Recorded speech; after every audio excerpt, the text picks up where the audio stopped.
drive, and so is my 2016 WRX.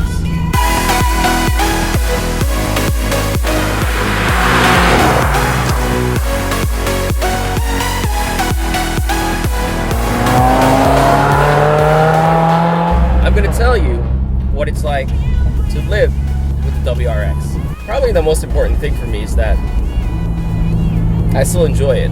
I really do. So what's it like to drive every day? It's really nice. It can get annoying when you're stuck in traffic, but if you have a CVT, it's probably easier. It's probably nicer. Sometimes I actually do wish I had the CVT, just because I'm looking at this car as, you know, a daily driver. As a daily driver, this car is great. I just don't like it in traffic. I'm still surprised at how good this is on gas. I mean, I drive this car hard. When I say hard, not like I'm rallying, but you know, I don't baby it. I really don't. I don't baby this car. And I still get an average of 27 miles per gallon. And that's not bad. I really don't think it's bad.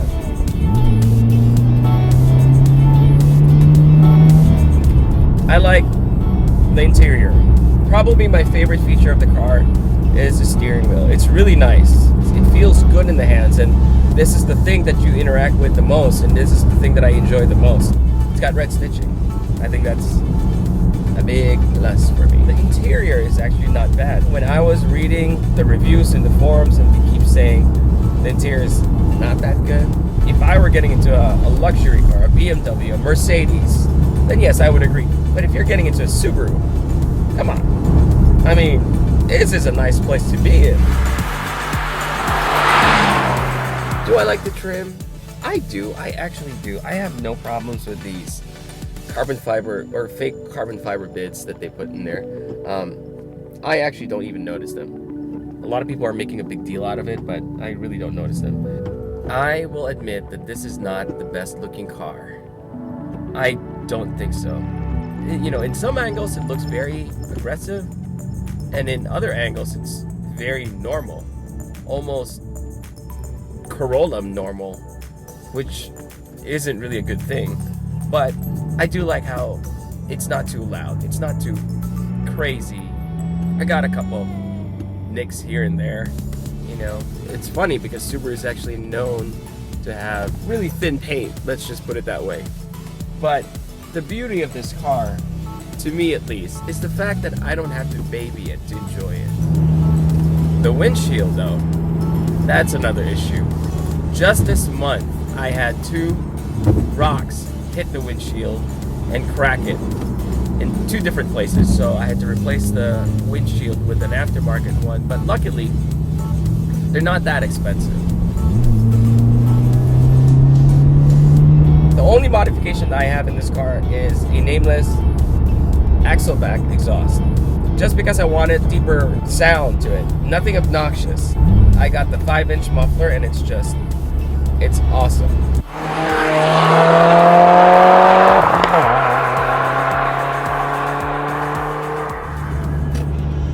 Let's talk about ride quality.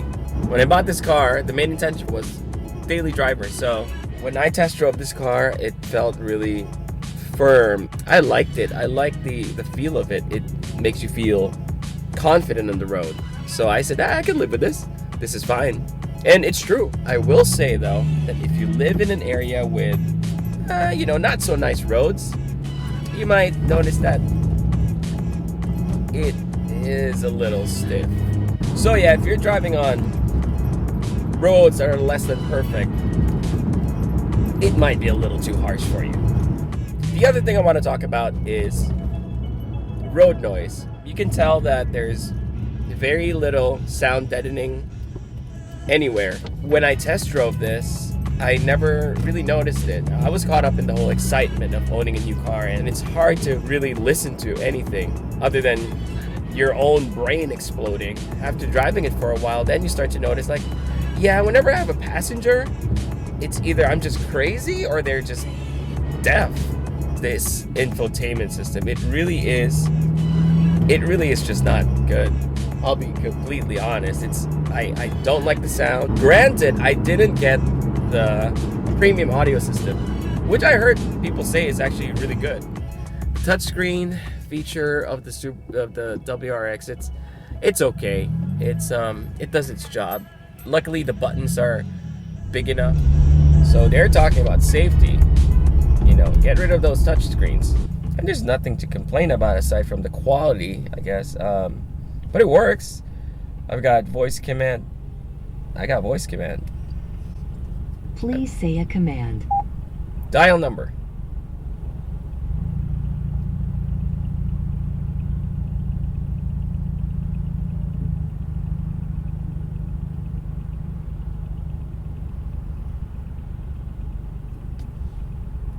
Dial number. Please say the phone number. Like I said, at least it works. The gauges, that's another thing. I love the analog looking gauges. They're just nice looking. They're nicer looking. So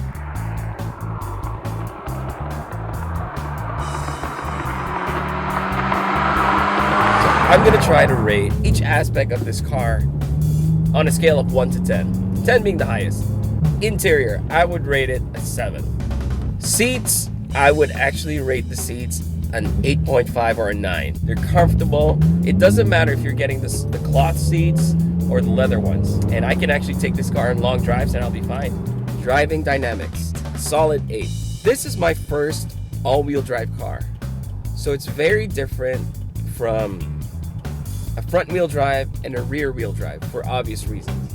When you're driving this on a daily basis, it gives you that extra confidence. Since owning this car, I actually would prefer to drive an all-wheel drive car on a daily basis than anything else.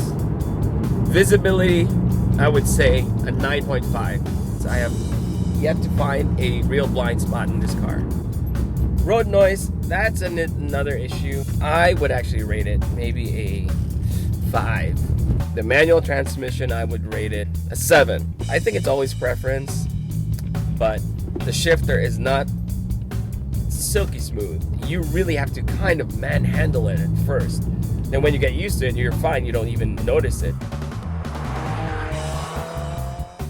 And this is just from personal experience, but part of the whole car ownership is enjoying the benefits of, customer service from the dealership.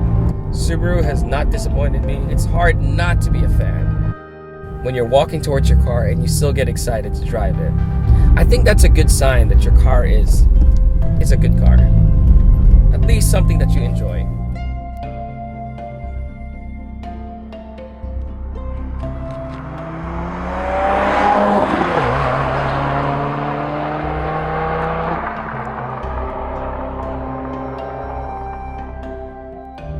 And that's exactly how I feel about my car. A year later, 20,000 miles later, it's still enjoyable. My wife seems to like it, so maybe it's a part of just like being a dad and making sensible choices. But I don't feel like I was shortchanged. I felt like I made an adult decision by getting this car, believe it or not. Would I own another Subaru or another WRX? I would. I really would.